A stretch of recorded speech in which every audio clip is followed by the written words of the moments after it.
Pro Group Management. Workers' comp that works for you. Welcome to Nevada Newsmakers, coming to you from Capitol Hill. On this broadcast, we're going to talk with Congressman Mark Amodei for the whole show on the all-new Nevada Newsmakers.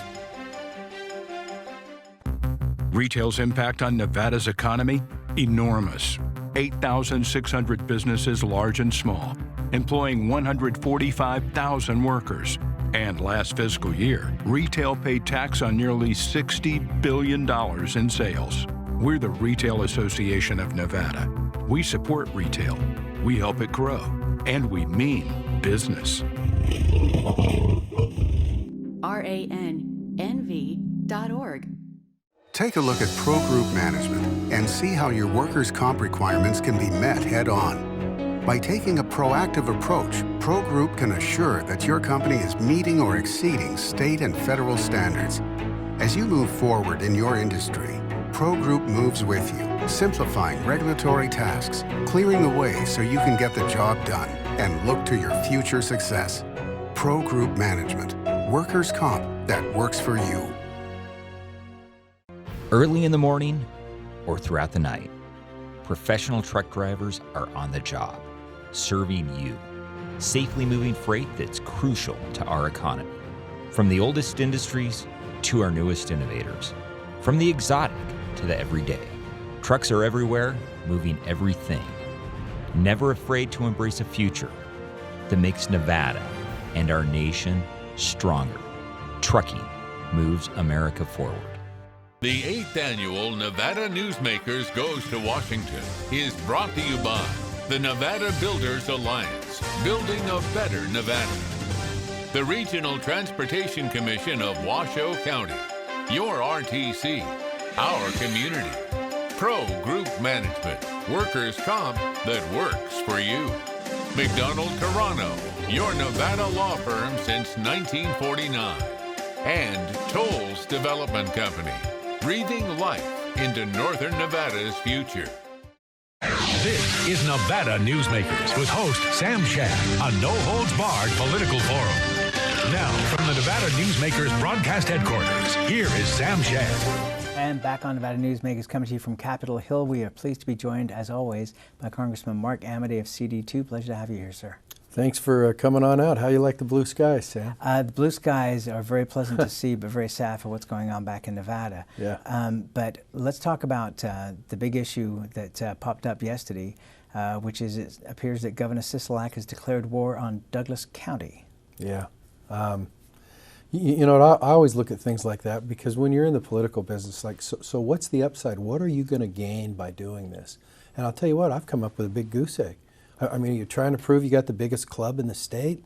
And I don't want to be critical of the governor, but it's like, it just befuddles me.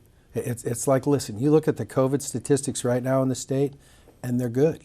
And so people are doing a good job. The federal government spent over $14 billion that doesn't have to be paid back for hospitals, testing, doctors, Medicare providers, for schools, for everything. It's like, and you're basically taking I just don't understand what message it's going to send to the rest of the state, and especially to CD2, What message are you sending to CD2 about your leadership for the state? And so, I mean, I read the letter to the vice president. It's like, please feel free to fill in some of those gaps. And I don't want to fight with the governor, but it's astounding. It just seems that obviously that it is the Democratic leadership of the state, because in a press release put out, it included Catherine Cortez Masto, William McCurdy, along with the governor, going after President Trump for having these rallies. What are your thoughts about rallies versus free speech versus protests? Well, you know, when they have that C word in front of them that's constitutional, that makes it pretty important. And by the way, Sam, I'm looking for the letter to the vice president about how disappointed he was with the rallies that happened in Reno a little while back. There was not a peep about, oh my God, the public health, this, the that, the other sort of thing. People patently breaking the law. And then you're just sitting there going, well, so we've got nothing to say about that. It's a flat line, zero communication about that. and yet we're going to go pick on these guys for doing something that was completely transparent. And there you go. And you know what? Time will tell. We'll see what happens in Douglas County. But right now, as far as the state goes, the state's doing well in terms of managing the challenge of COVID. One of the things that a lot of people are having trouble with, especially business people, especially restaurant and bar owners, is understanding how we can have a 50% capacity for casinos, but these much smaller numbers for restaurants, bars, and some of the weird things. For example, that you can't play a slot machine at a bar even if the bar is closed, but if you put it in the slot machine in a cabinet in front of the bar, that's okay. Well, obviously, we've got another word that starts with C, which is consistency. And so if you're saying, here's how we want to manage COVID in a context that makes sense, then it ought to be something that's consistent. And quite frankly, right now, it's not. And that agenda and that policy is being set under emergency powers by the chief executive of the state. And it's like, listen, I don't have the right answers always or whatever. And this is something that's unprecedented, so we're all doing the best we can. But I would think somewhere in that staff, somebody's going, are we being consistent? Are we doing, are we working with locals? Are we working with cities and counties and with the private sector? And there are days when it seems like, no, we're not. So if you had a message for the governor, what would it be? These are tough times. And you know what? He didn't ask for them. And it's like, you got to, nobody's got this merit badge. You got to basically do it as you go. I get that and I respect that, which is why I've kind of taken a hands-off thing in terms of the last thing we need in this political season is more people criticizing people on politics. And so I would just say, I'm not sure that there is fertile fields for you to plow in being political about this, should you decide to do that. And some of this people are thinking is political, and there's some basis for that. And by the way, you've got strong people at the state and local level. You've got strong operators, whether they're big folks on the Strip, the Wynn, for instance. Those folks are operating in Asia. They've got some of the best experts in the world on pandemics where they're setting their stuff. Use those resources and come up with things that make sense, which are defensible from 16 machines in somebody's restaurant somewhere on all the way up to a mega resort. And quite frankly, it's let's just put it this way. It looks like it's still a pretty big challenge for consistency in Nevada. You bring up a really interesting point. Matt Maddox was the one that laid out the reopening plans that essentially became the opening plans for the Strip. In a guest editorial in May. Right.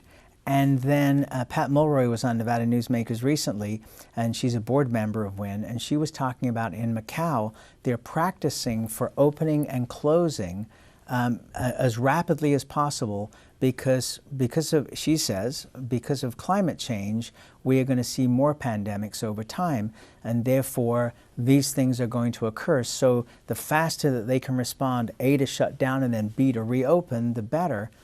It seems, as you made the point, that there are resources out there if the governor wishes to go there, unless there's another agenda which I'm not aware of.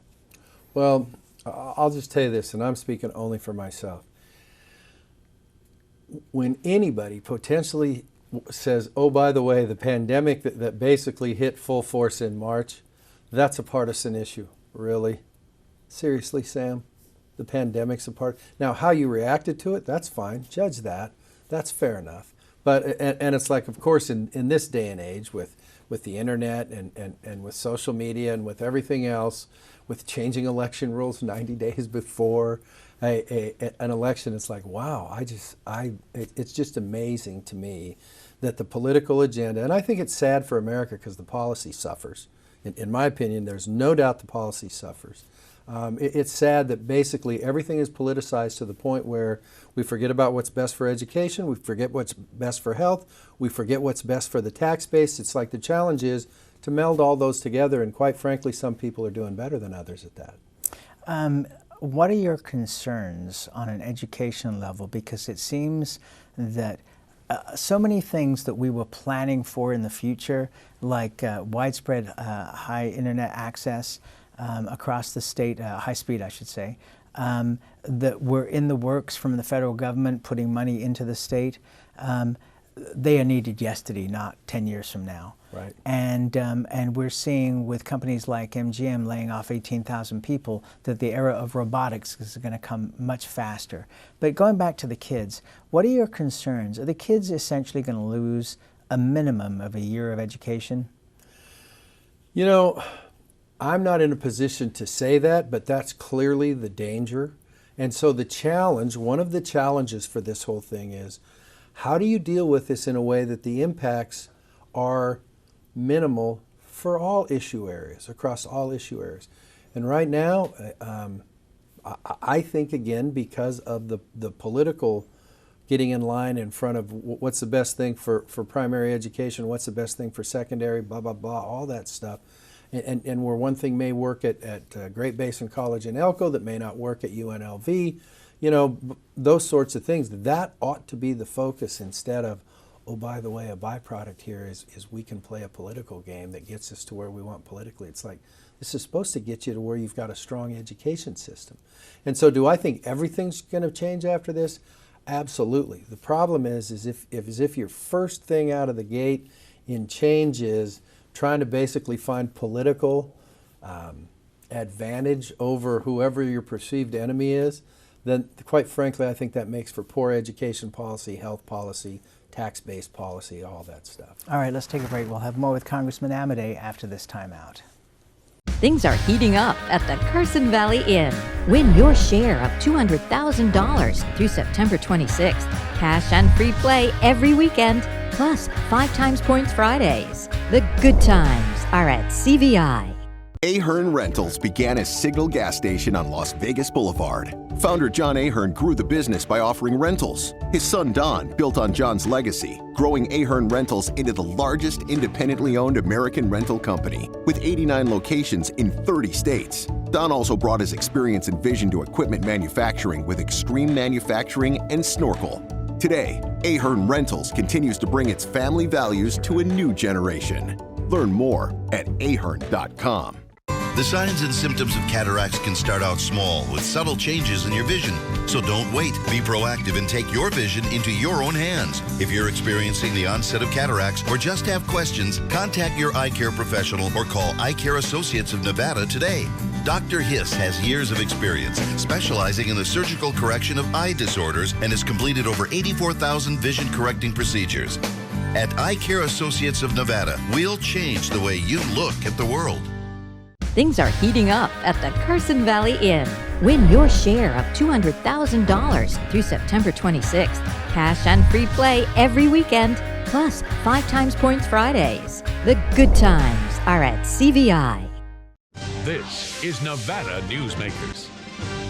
And back on Nevada Newsmakers, we continue our conversation with Congressman Mark Amodei of CD2. I have to ask you about the passing of Mayor Bob Kroll. He was a huge figure in my life over the last 20 years, but I know he's been an even bigger figure in your life. Yeah, former law partner, president of State Bar. You know, during my formative years coming back from the Army, when I started practicing law in Nevada, Bob was the other large firm in Carson. And so, I mean, he's just been a part of things professionally. The way it ended up, Bob and I were law partners in the Kummer-Kempfer firm when it came north, expanded out of Las Vegas in the 90s, I think it was, or something like that. And so, you know, just, and I got to tell you that the more you got to know Bob, and Bob was a lifelong Democrat, and by the way, did the party proud throughout that. You know, kind of the Michael Callahan, Dick Bryan, Alan Bible, probably nobody even knows who Alan Bible was anymore, but one of those folks who was an issue guy. And just, I mean, and the thing, Sam, that made him so unique in this business is Bob was a humble guy. It was never about Bob. And so those people tend to stand out even more when you talk about in the circles that he traveled in. I mean, as close as you could be with Harry Reid, all the way throughout. And so it's like, listen, a great son of Nevada, out of Tonopah originally. You know, it's one of those things where the older I get, the more this mortality thing seems to sneak into more and more. And so you're just sitting there going, wow, it's one of those things that'll be different, like a Bob Cashell passing, like a Bob Kroll passing, where you're going, hey, the place is different, knowing that they're not down the street or, wherever. A telephone call away. His public service, because he was doing a lot of public service before that, was the school board, and that was a passion of his to begin with. Yep. And I mean, Bob was not a one-trick pony. So he did a lot of extensive work on the school board as far as the Carson City School District, my home school district. It makes educators in Nevada nervous for me to say I'm a product of public education in Nevada. But having said that, I mean, Bob served on my home school district school board. But I mean, in terms of lobbying at the legislature, he was a phenomenally effective lobbyist over a myriad of things when I was there. And by the way, a guy that you could disagree with, get done on the other side of it. Maybe you won, maybe you lost, maybe it was in between. But it was never, nobody had a chip on their shoulder for Bob Kroll when it got done. And then he became the mayor of Carson City, and perhaps the proudest citizen of Carson City wearing that hat. Yep, yeah. I mean, first of all, he was raised in Carson City, lived there all his life, member of the business community there, obviously public servant, things like that. But I mean, the last big thing I worked on with him was the Carson City Lands Bill. And we had an issue with the Forest Service one day where they wanted to put a street through the end of the Forest Service Toyabe Ranger District headquarters in Carson. And I thought it was fairly insignificant, and the Forest Service was playing hardball on it, and so I was ready to go to war. It was like, hey, we're not going to charge a city for right away for a street. We don't do that. And so I was kind of fired up, and it was, of all people, Bob Kroll that goes, hey, I think we can work this out, blah, blah, blah, blah, blah. And I'm like, no, come on, let's go fight. Let's go slash and burn. And it was Bob Kroll, typical Bob Kroll, where they got to where everything's fine now, they're going to get what they want, the Forest Service is happy, blah, blah, blah, blah, blah. That's an example of the way that Bob worked just about in everything he did. And quietly, when we were going to start a nonprofit, I talked to him about whether we could trade for the attorney services to get that portion of it set up. He did that, but I was never asked for anything for the trade to make that work. Whenever we had a question, we could call Bob with no problem, and he eventually became a board member for us, and just a lovely, lovely man. And that's just vintage Bob Kroll. Exactly. All right, let's take another break. We'll be right back right after this. Your good times are at Tamarack Casino. All new DC Cafe and Bar, serving breakfast, lunch, and dinner. Ooh, your good times at Tamarack. Your good times are at Tamarack Casino. I'm men's rights attorney Marilyn York, and because I represent men in all family law matters, women often call me gender traitor, woman hater, and even disgusting. So why represent men and target myself with these offensive monikers? It's simple. Children with fathers in their lives are 6 times less likely to drop out of school, 15 times less likely to go to prison, and 5 times less likely to commit suicide. So ladies, you can hate me, but please love your children more than you hate their fathers. Hi, I'm Dave Newman. Remember me? I used to be the house detective, and now I'm a realtor, full-time at RE/MAX Realty Affiliates. A lot of people ask me, how's the market? You know what? It's fantastic. If you're even kicking around the idea of buying or selling, give me a call. Let's talk about it. Call me at RE/MAX Realty Affiliates and just ask for the guy who used to be the house detective, Dave Newman. The signs and symptoms of cataracts can start out small with subtle changes in your vision. So don't wait. Be proactive and take your vision into your own hands. If you're experiencing the onset of cataracts or just have questions, contact your eye care professional or call Eye Care Associates of Nevada today. Dr. Hiss has years of experience specializing in the surgical correction of eye disorders and has completed over 84,000 vision correcting procedures. At Eye Care Associates of Nevada, we'll change the way you look at the world. Your good times are at Tamarack Casino. All new DC Cafe and Bar, serving breakfast, lunch, and dinner. Ooh, your good times at Tamarack. Your good times are at Tamarack Casino. This is Nevada Newsmakers. And back on Nevada Newsmakers, we continue our conversation with Congressman Mark Amodei of CD2. Let's start out with the lithium mine that's going in near Tonopah.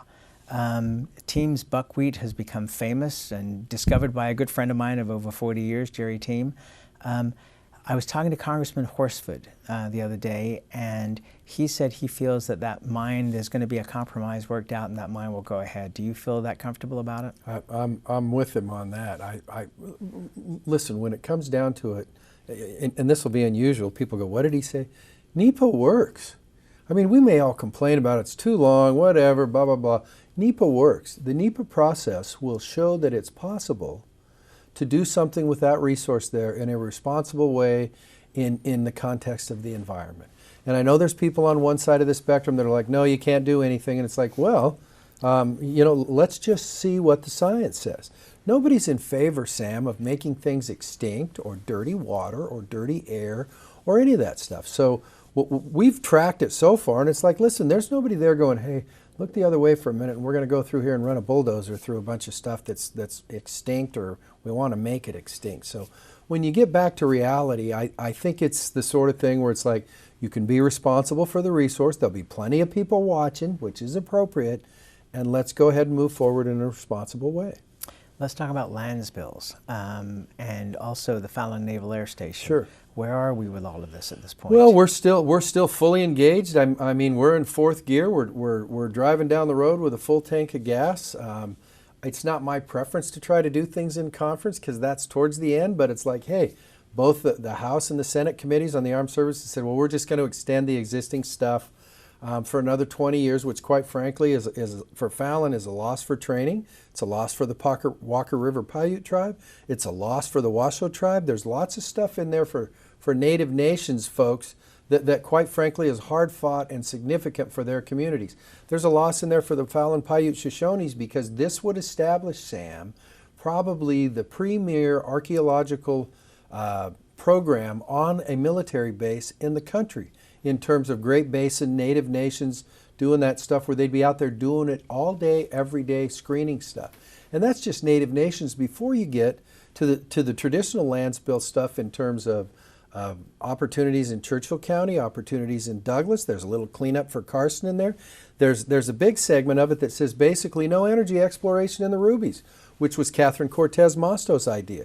So, I mean, it's a record-setting bill in terms of almost 1 million acres of protected or wilderness areas in Nevada. And quite frankly, it's a little interesting to see that our premise in approaching this was, if it's consensus stuff, let's put it all in and clear the decks. And guess what?